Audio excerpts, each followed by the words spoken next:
He's going to show you a little bit about what he's doing, but I also wanted to ask him to talk a little bit about, as a Dartmouth student in TDI and Tuck, how did he get involved in this project and how he met the various folks involved. So Chris, why don't you tell us a little bit about that?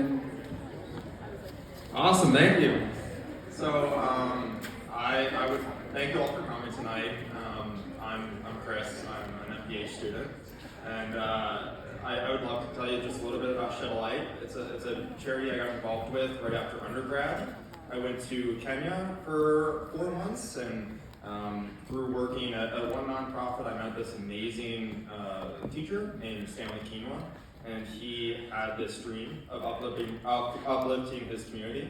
So he's from this Maasai village in northern rural Kenya, and they struggle with a couple of issues.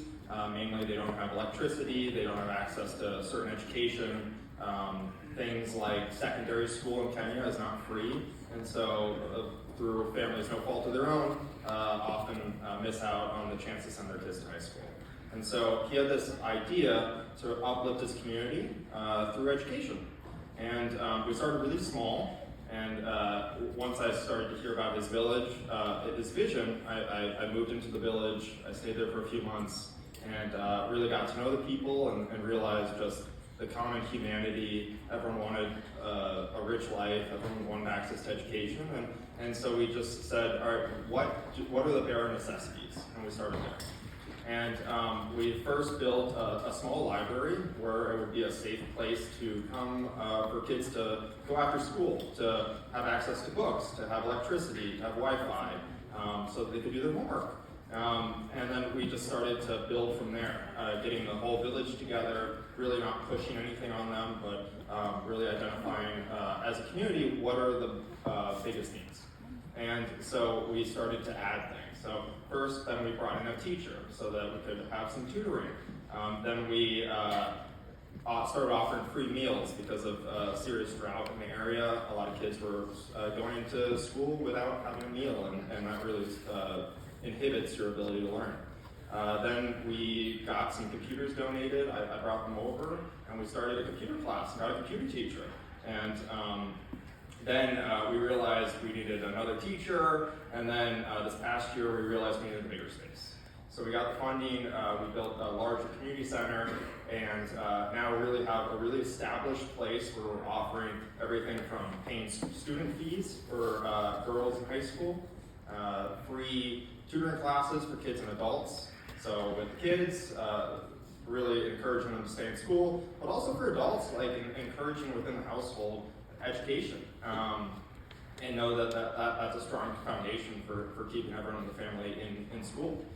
Then we have computer classes, computer literacy, we have free meals, as well as some community engagement activities like a soccer team, we have like health literacy events, and it really has been impactful, but I really want to emphasize this has been a very small grassroots movement and been focused on what are the biggest needs and really let the community lead. So today we have a video for you, and it's going to touch on a few things in the future, but to just give you a little snapshot, we're really striving towards moving to other villages, and so sending our teachers that are now trained to other villages with our computers, with our resources, offering free meals, offering computer classes, offering tuteracy and literacy, and then using our main community center as a hub. And we also want to continue our regular activities, which are really driving impact. So you can see on some of the tables, there's some numbers around the impact and how many people we're able to serve each month. And then if you're interested, there's also handmade belts and bracelets made in the village, and you can pay just with the QR codes right there. But I think those are really great. I wear mine a lot. And then also in the future, since this is TDI relevant, we're looking to implement a nursing program.